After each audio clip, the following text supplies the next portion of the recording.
morning, ma'am. My name is Rizalia Piroble from BTV TED FSM 2F. So, my report is all about the principles of psychology in 1980s by William James. So, the principles of psychology in 1980, this understanding the self can be examined through its different components. So, he described the components as its constituent, the feelings and emotions they arouse or self-feeling, and the actions to which they prompt self-seeking and self-preservation. So the constituents of self are composed of the material self, the social self, the spiritual self, and pure ego. So the material self, according to James, primarily is it all about our bodies, clothes, immediate family, and home. So the innermost part of our material self is our body. So we are investing in our body intentionally. So we directly attach to this commodity that we cannot live without. We strive hard to make sure that our body functions well and good. And any ailment or disorder directly affect us.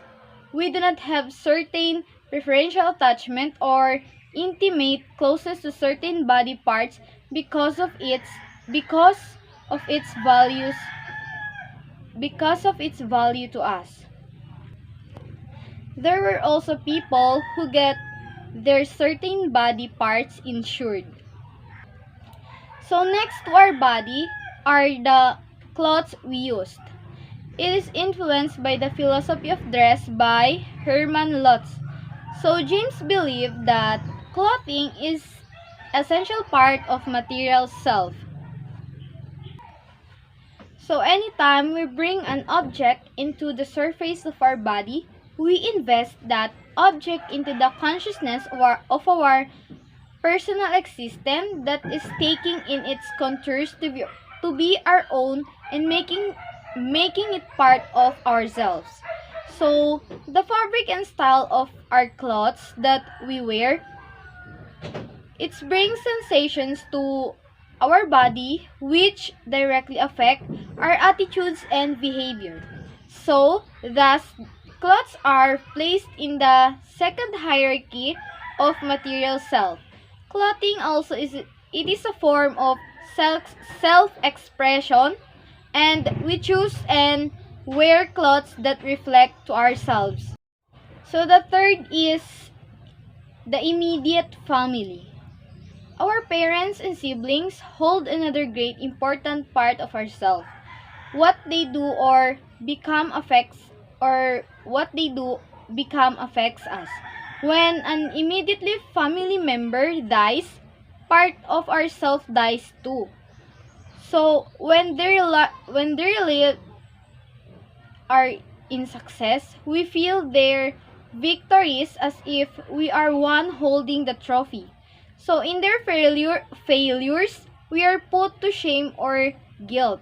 When they are in disadvantaged situation, there is an urgent urge to help, like a voluntary instinct of saving oneself from danger. So, and then we place a huge investment in our immediate family when we see them as nearest replica of ourselves. So the last material self is our home. So home is where our heart is. It is the earliest nest of our selfhood. Our experience inside the home were recorded and marked on particular parts and things in our like like doing memories with their family, friends, and relatives. So the home also is an extension of self because in it we can directly connect ourselves. So having investment of self to things rather made us attached to those things. So the more investment of self given to the particular thing, the more we identify ourselves to it. So next, as we are what we have. So as James 1980 describes self, a man's self is the sum total of all what he can call his. Possessions then become part or an extension of the self. So we are what we have. Russell Beck 1988 posits that we regard our possessions as part ourselves. We are what we have and what we possess. So the identification of the self to things started in our infancy stage when we make a distinction among self and environment and others who may desire our possessions. So why do we call it possessions?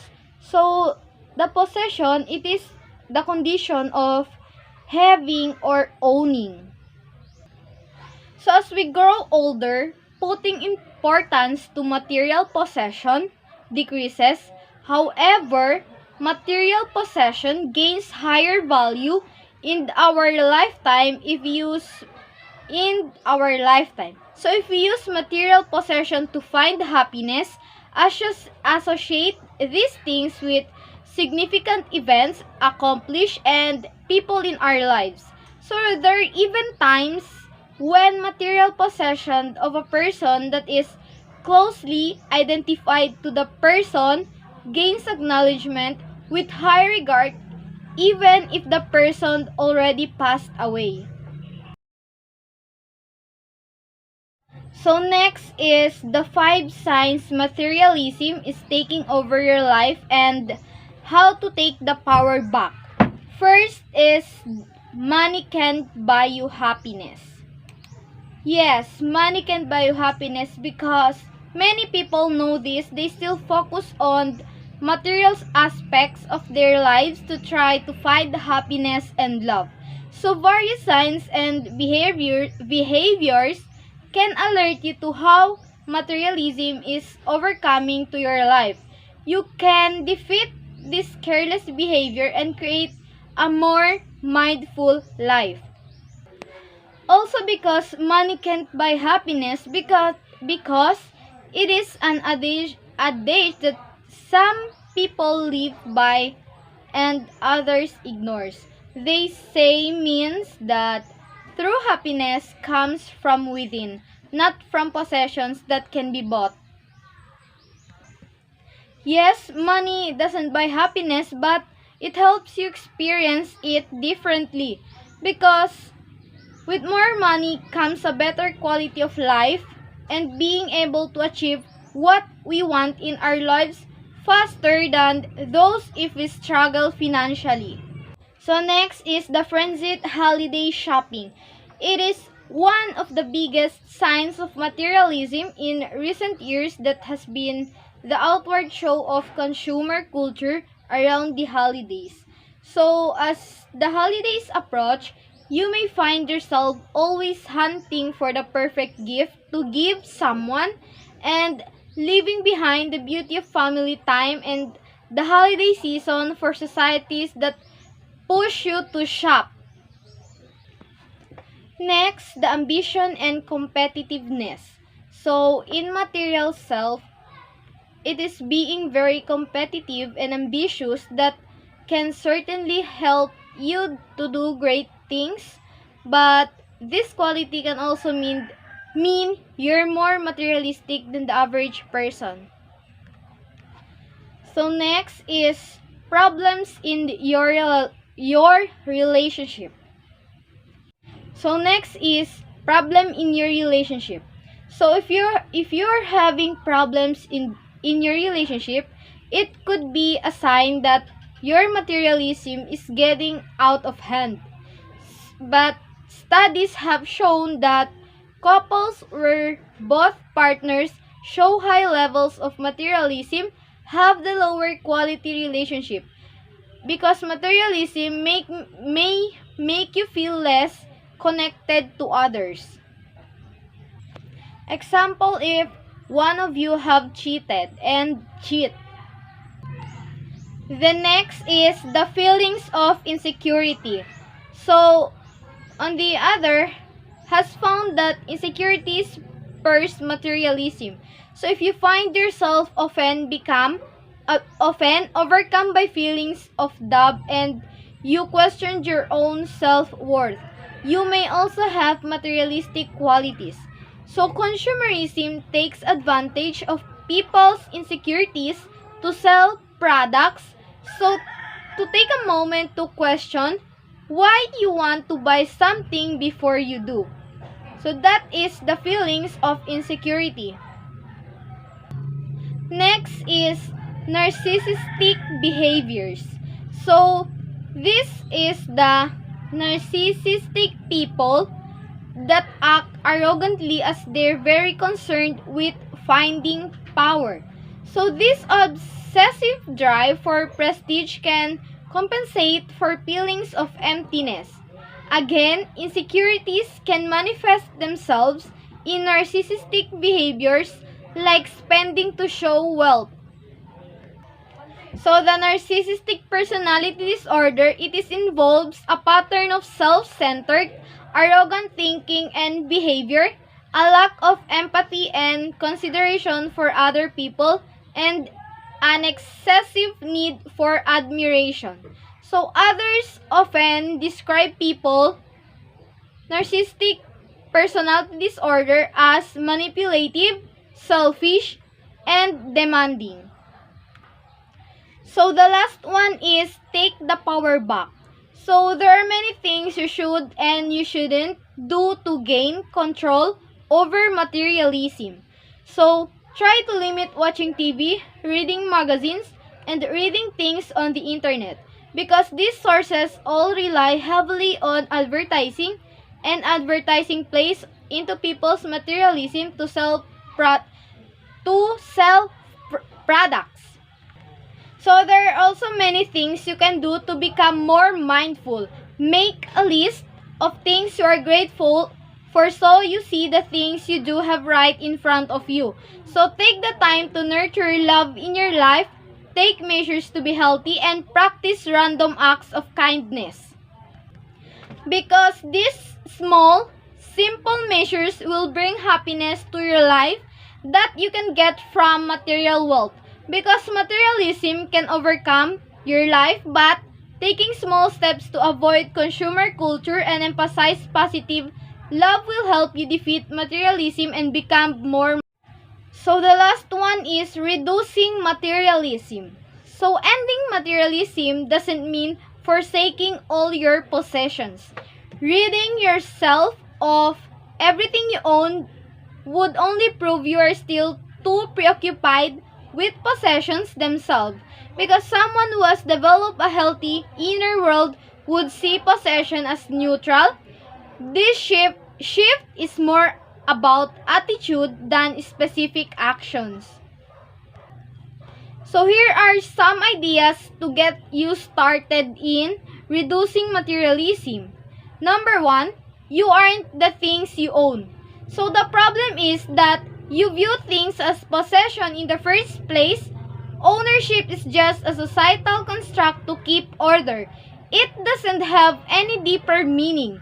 Separate your identity from the things you own. So, next, relationships are about doing, not having.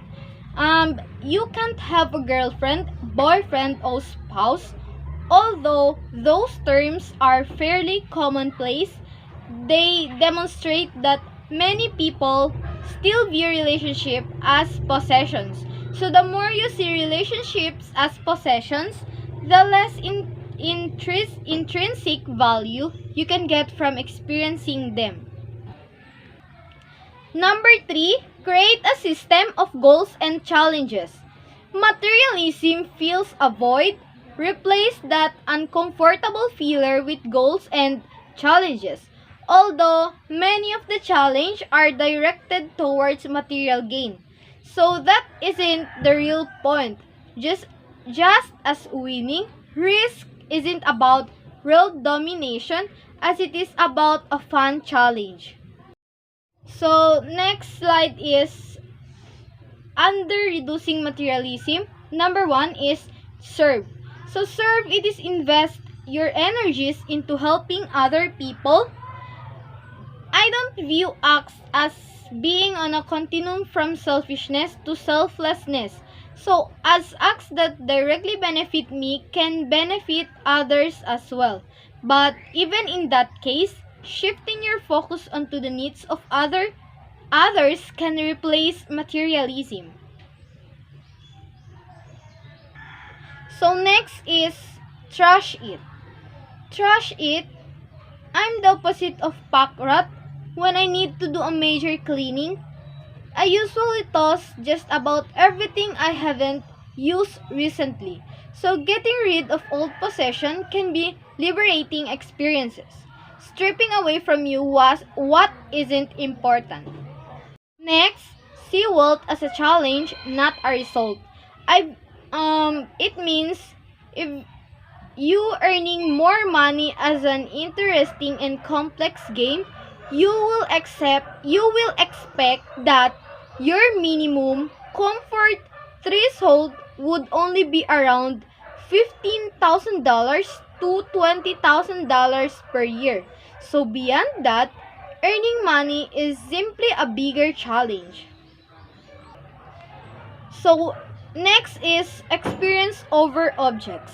So it means the only reason to buy an object is because you believe it will, directly or indirectly, improve the equality of your experience.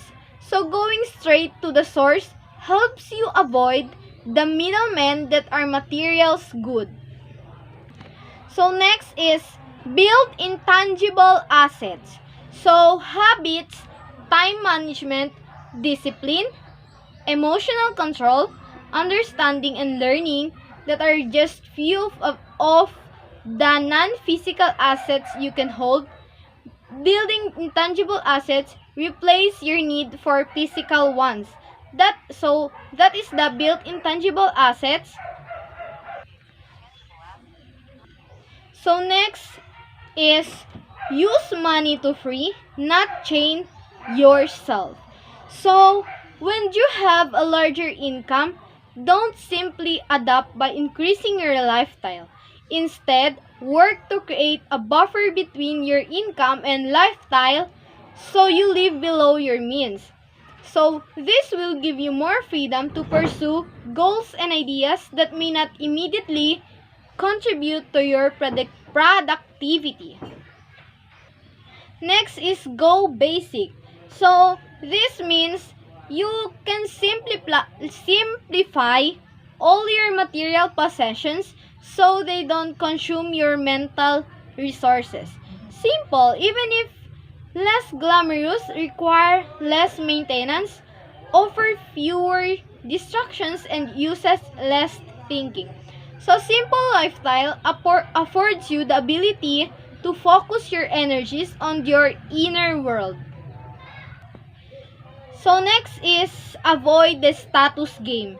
So you seek friends from all social layers because you don't buy into the game that decides a person's worth based on their money or professions. I know people that I would consider smarter and more enlightened who live in a fraction of the income that others will do. So keeping packets of connections within all levels separates you from the competitive aspects materialisms that brings. And then judge yourself by your ethics and your understanding. So for me, I'd be happier with myself if I were poor, but I understood the world and lived true to a system of ethics than if I had opposite. So don't base your self-worth on how much you've achieved or the admiration of your peers. And then after that, let go. So in Buddhism, they teach that attachment to things create suffering. Again, this is all in the mindset. I'm not a Buddhist, but as I understand it, it doesn't mean the only path to true happiness is to abandon everything. Just it simply means that you stop trying to hold on to all the things you own and the relationship in your life. That is the let go according to the Buddhism. So the last one is that you can take it with you. So this means what is going to matter to you on your deathbed. Looking back at your entire life, what was important. So that you can take it with you. This expression is used to say you should enjoy life today because you can take your money or possession with you when you die. So that is the example of you can take it with you in reducing materialisms. So that's all. That is all about my report. Once again, this is Rizalea Piroble from BTVTED FSM student.